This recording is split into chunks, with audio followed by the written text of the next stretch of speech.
আসসালামু আলাইকুম। সবাই কেমন আছেন? আশা করি সবাই ভালো আছেন। আজ আপনাদের জন্য নিয়ে এসেছি গভীর সেই রাত গল্পের ৩ নম্বর পর্ব। আশা করি গল্পটি আপনাদের ভালো লাগবে। তাহলে চলুন শুরু করা যাক। ওনার বাড়ি থেকে বেরিয়ে রাস্তায় আসতেই একটা ট্যাক্সি পেয়ে গেলাম। ট্যাক্সিতে উঠে সোজা হসপিটালে চলে এলাম। হসপিটালে এসে দেখি মা, ছোট ভাই বোন দুজন বসে আছে। শরীরের এই অবস্থা নিয়ে জোরে হাঁটতেও পারছি না। কোনো রকম পা টেনে টেনে মায়ের সামনে দাঁড়াতেই মা আমাকে অবাক করে দিয়ে উঠে এসে ঠাস ঠাস করে দুটো থাপ্পড় মেরে দেয়। আমি তো চোখ বড় বড় করে মার দিকে তাকিয়ে আছি। এটা কি হলো? মা আমাকে মারলো, কিন্তু মারলই বা কেন? আমি আবার কি করলাম? এদিকে আমার শরীর আমার সঙ্গ দিচ্ছে না। অনেক কষ্টে এই শরীরটাকে নিয়ে দাঁড়িয়ে আছি আমি। তার উপর মার এমন আচরণ, আমি যেন খেয়ে খুঁজে পাচ্ছি না। মা বলে, তোর কোনো আকল জ্ঞান আছে? কাল রাত 1টা বাজে, কাজ আছে বলে বেরিয়ে গেলি। এত রাতে একটা যুবতী মেয়ের কি কাজ থাকতে পারে বাহিরে? আমাকে একটু বলবি, সারা রাত কোথায় কাটিয়েছিস? ফোনও সুইচ অফ করে রেখেছিস। এতবার ফোন দিলাম, ফোন বন্ধ। কি এমন মহান কাজে গিয়েছিলি বলবি? আমার কি তোর জন্য টেনশন হয় না মনে করিস? একে তো এই দিকের টেনশন, অন্যদিকে তুই আমাকে টেনশন দিয়ে মেরে ফেলবি। রাতের বেলা বাহিরের জগৎ কতটা খারাপ আমি জানি। যদি কিছু হয়ে যেত তোর, তাহলে আমাদের কি হতো একবার ভেবে দেখেছিস? আরও নানান প্রশ্নের মুখোমুখি হতে হলো আমাকে, কিন্তু আমি কোনো কথা বললাম না। সত্যি বলতে আমার কথা বলতে ইচ্ছে করছে না। সারা রাত মাঝে আমাকে নিয়ে টেনশন করেছে, সেটা আমি বেশ বুঝতে পারছি। তবে আমি কোথায় ছিলাম, সারা রাত কি করেছি, কিছুই যে বলতে পারবো না। চোখ দিয়ে টপ টপ করে জল পড়ছে, আর নিজেকে ধরে রাখার মতো অবস্থায় নেই আমি। মাকে শক্ত করে জড়িয়ে ধরে চিৎকার করে কান্না করে দিলাম। আমাকে এমন করে কান্না করতে দেখে মা তো হতভ্রম হয়ে যায়। মা বুঝতে পারছে না আমি এমন করে কান্না করছি কেন। মুহূর্তেই মার রাগ পড়ে গেল। মা আমাকে বুকে জড়িয়ে ধরে বলে, কি হয়েছে মা আমার? তুই এভাবে কাঁদছিস কেন? আমাকে বল। আমি কিছু না বলে অনেকক্ষণ কান্না করলাম। মনে হচ্ছে মনের কষ্টটা একটু হলেও হালকা হয়েছে, কিন্তু আমাকে কেমন যেন অপরাধবোধ ঘিরে ধরেছে। এমন মনে হচ্ছে আমি জেনে শুনে পাপ করেছি। একটা রাতের মধ্যেই সব কেমন যেন পাল্টে গেল। আমি মাকে ছেড়ে দিয়ে বললাম, তোমরা বসো, আমি ডাক্তারের সাথে কথা বলে আসি। মা বলে, হ্যাঁ রে মা, টাকা জোগাড় করতে পেরেছিস? আমি বললাম, মা বলে, এতগুলো টাকা কোথায় পেলি? আমি বললাম, কোথায় পেয়েছি সেটা পরে বলছি, আগে টাকাটা জমা দিয়ে আসি। এই বলে ডাক্তারের কেবিনের উদ্দেশ্যে চলতে শুরু করলাম। কিন্তু আমার চলার ধরন দেখে মা বেশ অবাক হয়। মা আবার আমাকে থামিয়ে দিয়ে বলে, রোদেলা, তোর পায়ে কি হয়েছে? তুই এভাবে হাঁটছিস কেন মা? মায়ের কথা শুনে মনে মনে ঘাবড়ে গেলাম, ধরা না পড়ে যাই। আমি বললাম, আসলে টাকা নিয়ে তাড়াতাড়ি আসার সময় পা মুচকে রাস্তায় পড়ে যাই। পায়ে কিছু না হলেও কোমরে ব্যথা পেয়েছি, তাই হাঁটতে একটু সমস্যা হচ্ছে। এই বলে ডাক্তারের চেম্বারে চলে এলাম। আমি ডাক্তারের কাছে গিয়ে টাকাটা জমা দিয়ে দিলাম। ঘণ্টাখানেক পর অপারেশন শুরু হলো। প্রায় 3 ঘন্টা প্রচেষ্টার পর বাবার অপারেশন শেষ হলো। ডাক্তার জানালো এখন বিপদমুক্ত, তবে জ্ঞান ফিরতে কিছুটা সময় লাগবে। ডাক্তারের কথা শুনে মনে মনে স্বস্তির নিঃশ্বাস ফেললাম। যাক, এই যাত্রায় বাবাকে বাঁচাতে পারলাম। নিজের সর্বোচ্চ হারিয়েও মুখে এখন জয়ের হাসি। অন্তত মাথার উপরের ছায়াটা তো আছে। এদিকে বাবাকে নিয়ে ব্যস্ত থাকার কারণে আমি ভুলে গিয়েছিলাম যে আমাকে ডাক্তারের কাছে যেতে হতো। হসপিটালের ডাক্তার দেখালে সমস্যা হবে যদি মা কিছু জেনে যায়, তাই আমি খাবার আনার নাম দিয়ে বেরিয়ে গেলাম। হসপিটাল থেকে কিছুটা দূরে একটা ছোটোখাটো ডাক্তারের দোকান আছে, মানে ফার্মেসি। সেখানে ডাক্তারও বসে। আমি গিয়ে আমার সমস্যার কথা বললাম, যদিও কথাগুলো বলতে আমার বিবেকে বাধছে। আসলে কাল রাতে স্যারের সাথে শারীরিক সম্পর্ক হয়েছে আমার। যদি কিছু হয়ে যায়, উনি তো কোনো সেফটি ইউজ করেনি, তাই এখন ডাক্তারের কাছে আসা। ডাক্তার আমাকে পিল দিয়ে বলে, এখান থেকে দুটো খেয়ে নিন, তাহলে আর কোনো সমস্যা হবে না। আসলে আমি এসব সম্বন্ধে কিছুই জানি না। জিজ্ঞেস করলাম, এগুলো কি সবসময় খেতে হয়?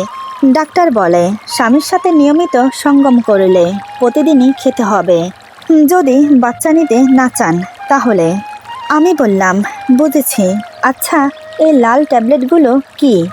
ডাক্তার বলে সাদা ট্যাবলেটগুলো মূলত বাচ্চা না হওয়ার জন্য খায়, আর লাল ট্যাবলেটগুলো পিরিয়ড হওয়ার জন্য খায়। এই যে এখানটায় টিক চিহ্ন দেখছেন, এখান থেকে খাওয়া শুরু করবেন প্রতি রাতে একটা। এটা এভাবে রাউন্ড রাউন্ড করে প্রতিটা ওষুধ খুলবেন। তবে সাবধান, উল্টোপাল্টা ওষুধ খুলবেন না, তাহলে কিন্তু হিতে বিপরীত হবে। আশা করি বুঝতে পেরেছেন। আমি বললাম তারপর আর কিছু ব্যথার ওষুধ নিয়ে বেরিয়ে এলাম।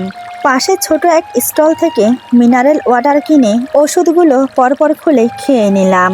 এখন একটু শরীর বিশ্রাম চাইছে। আমি কিছু খাবার কিনে আবার হসপিটালে গেলাম, কিন্তু ওষুধগুলো খাওয়ার পর থেকে কেমন যেন মাথাটা ঘুরছে। আমি কিভাবে যে পায়ে হেঁটে হসপিটালে এসেছি সেটা আমি নিজেও জানি না।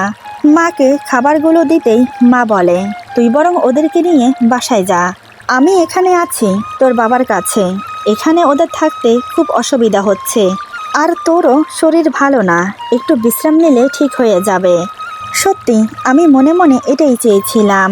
মা বলাতে আমি আর আপত্তি করলাম না। ভাই বোনদেরকে নিয়ে বাসায় চলে এলাম। বাসায় এসে ওরা ওদের রুমে চলে গেল, আমি আমার রুমে চলে এলাম। রুমে এসে দরজা লাগিয়ে বিছানায় চিত হয়ে শুয়ে পড়লাম। মাথার উপর সিলিংয়ে ঝুলে থাকা ফ্যানের দিকে তাকিয়ে ভাবনায় ডুবে গেলাম। কাল রাতে আমার সাথে কি কি হলো সেগুলো একটার পর একটা চোখে ভাসতে লাগলো, আর অজান্তেই চোখ দিয়ে জল গড়িয়ে পড়ছে। নিজেকে আর ধরে রাখতে পারলাম না। বালিশ বুকে জড়িয়ে ইচ্ছে মতো কান্না করলাম। বেশ কিছুক্ষণ কান্না করার পর উঠে গেলাম গোসল করতে। পাক্কা 1 ঘন্টা গায়ে পানি ঢাললাম, কিন্তু আমার মনে হচ্ছে ওনার স্পর্শ এখনও আমার গায়ে লেগে আছে। এত পানি ঢালছি মনে হচ্ছে যাচ্ছে না। 2 হাত দিয়ে মুখ চেপে ধরে গোসলখানার মেঝেতে বসে পড়লাম। আমার ইচ্ছে করছে আমি নিজেকে শেষ করে দেই। আরও বেশ কিছুক্ষণ পানি ঢেলে বেরিয়ে এলাম। তারপর বিছানায় নিজের শরীরটা এলিয়ে দিলাম। নানান কথা ভাবতে ভাবতে একসময় ঘুমিয়ে পড়লাম। ঘুম ভাঙল সন্ধ্যায়। শরীরের ব্যথার কারণে জ্বর এসেছে। বিছানা থেকে ওঠার অবস্থায় নেই আমি এখন। দুপুরে খালি পেটে ওষুধগুলো খাওয়ার পর থেকে শুধু মাথা ঘুরছে। এখন সেটা যেন আরও তীব্র হয়েছে। সন্ধ্যা পেরিয়ে রাত হলো, অথচ আমি ঘুম থেকে উঠছি না দেখে আমার ছোট বোন রুমে এলো। এসে দেখে আমি শুয়ে আছি। আমার পাশে এসে আমার কপালে হাতে রেখে দেখে আমার গায়ে জ্বর এসেছে। রূপা বলে আরে আপু, তোর তো জ্বর এসেছে, জ্বর বাঁধালে কি করে? দাঁড়া, আমি তোর কপালে জলপট্টি দিচ্ছি। এই বলে রূপা আমার কপালে জলপট্টি দিতে লাগলো। বেশ কিছুক্ষণ জলপট্টি দেওয়ার পর জ্বর কিছুটা কমে এলো। সেদিন আমি আর হসপিটালে যেতে পারিনি। ওরা দুজন গিয়ে মাকে খাবার দিয়ে এলো। আমার জ্বর এসেছে শুনে মা ওদের দুজনকে আমার কাছে থাকতে বলল। তাই ওরা রাতের দিকে বাসায় চলে আসে। প্রায় 4 দিন আমি জ্বরে ভুগেছি। মোট কথা বিছানা থেকে উঠতে পারিনি, তাই হসপিটালে যাওয়া হয়নি, এমনকি অফিসেও যেতে পারিনি। আজ একটু সুস্থ বোধ করছি, তাই সকাল সকাল উঠে রেডি হয়ে প্রথমে হসপিটালে গিয়ে বাবাকে দেখে তারপর অফিসে চলে গেলাম। সত্যি বলতে অফিসে যেতে আমার খুব সংকোচ হচ্ছে, কারণ একটাই, সেটা হলো রাজ স্যার। ওনার প্রতি যে আমার মনে একটা ঘৃণা জন্মেছে সেটা আমি বেশ বুঝতে পারছি, কিন্তু সেটা মুখে প্রকাশ করা যাবে না, কারণ উনি তো আর আমাকে জোর করেনি। আমার প্রয়োজনে আমি নিজেকে সঁপে দিয়েছি। আর তার চেয়ে বড় কথা হলো, যদি এই চাকরিটা চলে যায় তাহলে তো না খেতে পেয়ে মরব। বাবার ওষুধের খরচ, সংসারের খরচ কিভাবে চলবে? তাই আমাকে চুপ করে থাকতে হবে। মনে মনে কথাগুলো ভেবে কেবিনে গিয়ে বসলাম। কেবিনে গিয়ে বসতেই কয়েকজন অফিসের কলিগ এসে আমাকে জিজ্ঞেস করে, কিরে রোদেলা, এই 4 দিন আসিসনি কেন? তোর চোখ মুখ দেখে তো মনে হচ্ছে তুই অসুস্থ। আমি বললাম ওই একটু জ্বর হয়েছিল। রিনা বলে, তাই বল এখন কেমন আছিস? আমি বললাম, এই তো মোটামুটি আছি। সুমা বলে, জানিস রাজ স্যার 2 দিন ধরে তোর খোঁজ করছে। এটা শুনে আমার বুকের ভেতরটা মোচড় দিয়ে উঠল। আমি শুকনো ঢোক গিলে বললাম, কেন? সোমা বলে, তা তো জানি না। এই বলে ওরা যে যার জায়গায় বসে পড়ে। যা হয়েছে ওসব নিয়ে আমি মোটেও ভাবতে চাই না। ভাবলে যে কোনো সমাধান হবে না তা আমি খুব ভালো করেই জানি। তাই আমি আমার কাজে মন দিলাম। বেশ কিছুক্ষণ পর রাজ স্যার ফোনে কার সাথে কথা বলতে বলতে নিজের কেবিন থেকে বেরিয়ে এলো। আমি দেখেও না দেখার ভান করে কাজ করে যাচ্ছি। মনে মনে দোয়া করছি যেন আমাকে কিছু না বলে, কিন্তু না, ফোনে কথা বলা অবস্থাতেও ওনার চোখ আমার দিকে। উনি কথা বলতে বলতে একদম আমার সামনে এসে দাঁড়ায়। কল হোল্ডে রেখে আমাকে উদ্দেশ্য করে বলে, রোদেলা, আমার কেবিনে এসো এখন। কথাটা শুনে আমি চমকে উঠলাম। হঠাৎ আমাকে কেবিনে কেন ডাকছে? আগের বিষয় নিয়ে কিছু বলবে না তো? স্যার বাহিরে না গিয়ে সোজা আবার নিজের কেবিনে চলে গেল। আমি আর কি করব? না চাইতেও আমি ওনার পেছন পেছন ওনার কেবিনে গেলাম। সবাই আমাদের দিকে তাকিয়ে আছে। সবাই হয়তো মনে মনে ভাবছে 4 দিন না আসার কারণে আমাকে বকাঝকা করার জন্য ডাকছে। কিন্তু আমি জানি তিনি আমাকে অন্য কারণে ডাকছে। কিন্তু কি সেটা? আমি মনে মনে দোয়া করছি যেন গভীর সেই রাতের কথা না ওঠে। কেবিনে প্রবেশ করার সাথে সাথে স্যার দরজা বন্ধ করে দিল। আমি তো এদিকে ভয়ে কাঁপতে শুরু করেছি। এর আগেও আমরা যে কেউ আসি কেবিনের দরজা বন্ধ করে ভেতরে প্রবেশ করি, কিন্তু আজ স্যার দরজা শুধু বন্ধ করে দেয়নি, একদম লক করে দিয়েছে। এদিকে ভয়ে আমার গলা শুকিয়ে এসেছে। আমি ঘন ঘন ঢোক গিলছি। স্যার ফোনে কথা বলায় ব্যস্ত থাকলেও ওনার নজর আমার দিকে। আমি যে ভয়ে থরথর করে কাঁপছি, এমনকি শুকনো শুকনো ঢোক গিলছি, কোনোটাই ওনার চোখ এড়ালো না। কথা বলা অবস্থাতেও উনি একটা চেয়ার টেনে আমার বাহু ধরে বসিয়ে দেয়। তারপর ওনার জন্য রাখা পানির গ্লাসটা আমার হাতে দিয়ে ইশারায় বলে, খেয়ে নাও। কি বলবো আমি? আমার হাতে পানির গ্লাসটা দিয়েছে বটে, কিন্তু আমার হাত এমনভাবে কাঁপছে গ্লাসের অর্ধেক পানি ঝলকে মেঝেতে পড়ে গেছে। আমি কোনো রকম 2 হাতে পানির গ্লাসটা ধরে বাকি পানিটা ঢকঢক করে গিলে নিলাম, কিন্তু তাতেও আমি স্বস্তি ফিরে পাচ্ছি না। উনি দরজা লক করে দিল কেন? ওনার মতলব কি?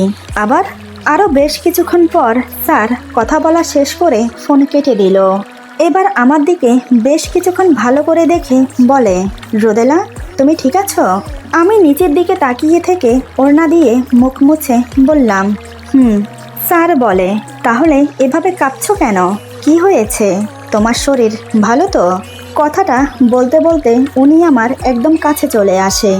আমি তৎক্ষণাৎ চেয়ার থেকে উঠে পিছিয়ে যাই। আমার কাণ্ড দেখে স্যার বলে, আরে আরে, পড়ে যাবে তো, এমন করছো কেন? আর ভয় পেও না, আমি তোমাকে কিছু করব না। আমি তো তোমাকে ডেকেছি একটা ফাইল দেওয়ার জন্য। আমি বললাম, ফাইলটা দিন, আমি চলে যাই। স্যার বেশ বুঝতে পারল আমি মোটেও স্বাভাবিক নেই, তাই উনি কথা না বাড়িয়ে ফাইলটা আমার হাতে দিয়ে বলে, এই ফাইলটা আজকের দিনের অংশে শেষ করো, সন্ধ্যায় এটা চাই আমার। এবার তুমি আসতে পারো। ফাইলটা নিয়ে আমি এক প্রকার ছুটে বেরিয়ে এলাম রুম থেকে বেরিয়ে হাঁপ ছেড়ে বাঁচলাম। আমার অবস্থা দেখে আশেপাশের সবাই বলে ওঠে, রোদেলা, কি হয়েছে? কোনো সমস্যা? আমি তৎক্ষণাৎ ওদেরকে বুঝতে না দিয়ে নিজেকে স্বাভাবিক করে নিয়ে বললাম, ও কিছু না, একটু অসুস্থ বোধ করছি। একজন বলে, শরীর যখন ভালো না তাহলে ছুটি নিয়ে চলে যা। আমি বললাম, এমনিতেও 4 দিন আসেনি, এখন আবার ছুটি চাইলে দেবে না। আর এমনিতেও অনেকগুলো কাজ বাকি আছে আমার, এগুলো শেষ করতে হবে। এই বলে নিজের কেবিনে চলে এলাম। চেয়ারে বসে বেশ কিছুক্ষণ চোখ বন্ধ করে হেলান দিয়ে শুয়ে থাকলাম। অনেকটা সময় লাগলো নিজেকে পুরোপুরিভাবে শান্ত করতে। সত্যিই কি উনি আমাকে ফাইল দেওয়ার জন্য ডেকেছিল, নাকি ওনার মতলব অন্য কিছু ছিল? যদি ফাইলই দেবে তাহলে অমন করে দরজা লক করলো কেন? কথাটা নিয়ে অনেকক্ষণ ভাবলাম, কোনো উত্তর খুঁজে পেলাম না। তাই স্যারের দেওয়া ফাইলের কাজটা করতে লাগলাম। বিকেলের দিকে স্যারের কেবিনে গিয়ে ফাইলটা দিয়ে আসলাম। তখন অবশ্য কিছু বলেনি। রাত 8টার দিকে অফিস ছুটি হওয়ার পর সোজা হসপিটালে গেলাম। আমি অসুস্থ থাকার কারণে কয়দিন মা ছিল বাবার কাছে। এখন যখন একটু সুস্থ বোধ করছি তাই মাকে বাসায় পাঠিয়ে দিলাম। বাবাকে এখন বেডে দেওয়া হয়েছে, তবে কথা বলা একদম নিষেধ। তাই ইশারাতে যা বলার বলে। এভাবেই 2 সপ্তাহ কেটে গেল। নিয়মিত অফিসে যাচ্ছি, আবার হসপিটালে বাবাকেও দেখতে যাচ্ছি। একদিন মা থাকে তো অন্যদিন আমি থাকি। ছোট ভাই বোন দুজনের স্কুল আছে, তাই ওদেরকে তেমন একটা হসপিটালে আসতে দেয় না। অন্যদিকে স্যার ওই দিনের রাতের ব্যাপারে কিছু বলেনি, বা টাকাটা দিয়ে আমি কি করেছি সেটাও জানতে চাইনি। উনি এমন বিহেভ করে মনে হয় ওনার আমার মাঝে কিছুই হয়নি। যাই হোক, আমি আর যা হয়েছে তা নিয়ে ভাবা ছেড়ে দিয়েছি, কারণ ভেবে তো কিছু করার নেই। যা হারিয়েছি তা তো আর ফিরে পাবো না, সবই আমার নিয়তি। তাই আমি কাউকে দোষও দিতে পারি না। বাবা অনেকটা সুস্থ হয়েছে, আজ বাবাকে হসপিটাল থেকে ছাড়বে। তাই আমি আজ একটু অফিস থেকে তাড়াতাড়ি ছুটি নিয়ে সন্ধ্যা 6টার দিকে হসপিটালে গেলাম। বাকি টাকাটা দিয়ে সব কিছু বুঝে নিয়ে বাবাকে নিয়ে বাসায় ফিরতে ফিরতে রাত 9টা বেজে গেল। এরই মধ্যে বাবা মা কেউই জানতে পারলো না অপারেশনে কত টাকা খরচ হয়েছে। সবাই জানে 1 লক্ষ টাকা খরচ হয়েছে। মা জানতে চেয়েছিল। আমি বললাম অফিসের বস থেকে নিয়েছি লোন হিসেবে, প্রত্যেক মাসে মাসে দিয়ে দিতে হবে। সবটাই আমি ম্যানেজ করে নিয়েছি। বাবা সম্পূর্ণ বেড রেস্ট। 2-1 মাস কোনো কাজই করতে পারবে না বাবা, তাই সংসারের পুরো দায়িত্ব আমার কাঁধে। এভাবে পুরো 1 মাস কেটে গেল। আমি তো ভেবেই নিয়েছি সামনে আর কোনো সমস্যা হবে না, কিন্তু আমার ধারণা সম্পূর্ণ ভুল করে দিয়ে একদিন সন্ধ্যার দিকে স্যার আমাকে কেবিনে ডাকলো। আমি ভাবলাম হয়তো কোনো কাজের জন্য ডাকছে। গেলাম স্যারের কেবিনে। সত্যি কথা বলতে যতই আমি ভুলে থাকতে চাই, ভুলে থাকা কি যায়? স্যারকে দেখলেই আমার সেই রাতের কথা মনে পড়ে। যাই হোক, দরজার কাছে দাঁড়িয়ে বললাম, স্যার ভেতরে আসবো? স্যার বলে, অবশ্যই ভেতরে আসো। আমি ভেতরে প্রবেশ করে স্যারের সামনে গিয়ে দাঁড়ালাম। স্যার আমাকে চেয়ার দেখিয়ে দিয়ে বলে, বসো। তারপর একটা মোটা খাম আমার সামনে এগিয়ে দিয়ে বলে, তোমার স্যালারি। স্যার আজ আমাকে নিজের হাতে স্যালারি দিচ্ছে দেখে আমি বেশ অবাকই হলাম, কারণ এর আগে ম্যানেজার সবাইকে স্যালারি দিত, সাথে আমাকেও দিত, কিন্তু আজ স্যার নিজের হাতে দিচ্ছে কেন? বুঝলাম না কিছু। আমি স্যালারি হাতে নিয়ে বললাম, ধন্যবাদ স্যার। স্যার বলে, এখানে তোমার পুরো স্যালারি আছে। এটা শুনে আমি আরও অবাক হলাম, কারণ স্যারের সাথে আমার কথা হয়েছে প্রত্যেক মাসে আমার স্যালারি থেকে 20,000 করে কেটে রাখবে। তাহলে পুরো টাকা কেন দিল? আমি কিছু না বলে খাম খুলে সেখান থেকে 20,000 টাকা স্যারকে এগিয়ে দিয়ে বললাম, এটা রাখুন স্যার। স্যার বলে, লাগবে না, রেখে দাও তুমি। আমি তো স্যারের কথা শুনে নিস্তব্ধ হয়ে স্যারের দিকে তাকিয়ে আছি। আমি বললাম, কেন স্যার? আপনার সাথে আমার কথা হয়েছে প্রত্যেক মাসে 20,000 করে দেওয়ার, তাহলে এখন নেবেন না কেন? দেখুন স্যার, 10 লক্ষ টাকা আমি একসাথে আপনাকে দিতে পারবো না, কারণ সেরকম সামর্থ্য আমার নেই। তাই আমি আপনাকে প্রত্যেক মাসে 20,000 করে দিয়ে দেব। প্লিজ স্যার, টাকাটা রাখুন। স্যার বলে, তুমি সুস্থ আছো? আমি বলছি কি, আর স্যার আমাকে কি জিজ্ঞেস করছে? আমি বললাম, জি স্যার, আমি সম্পূর্ণ সুস্থ আছি। স্যার বলে, তাহলে চলো। আমি বললাম, কোথায়? স্যার বলে, কোথায় আবার? আমার বাসায়। এতক্ষণ যাও সাহস নিয়ে কথা বলছি, এখন আমার সব সাহস মুহূর্তেই উবে গেল। ধীরে ধীরে মনের ভেতর ভয়ের দানা বাঁধতে শুরু করলো। আমি বললাম, কেন স্যার? আপনার বাসায় কেন যাব? স্যার বলে, ভালো প্রশ্ন করেছ। আজ থেকে প্রত্যেক সপ্তাহে একদিন করে তুমি আমার বাসায় যাবে, আর সারা রাত আমার সাথে কাটাবে। এখন চলো। স্যারের কথা শুনে আমি বাকরুদ্ধ হয়ে গেলাম, মুখ দিয়ে কথাই বের হচ্ছে না। স্যার এটা কি বলছে? ওনার বাসায় যাব মানে? এমন তো কোনো কথা ছিল না।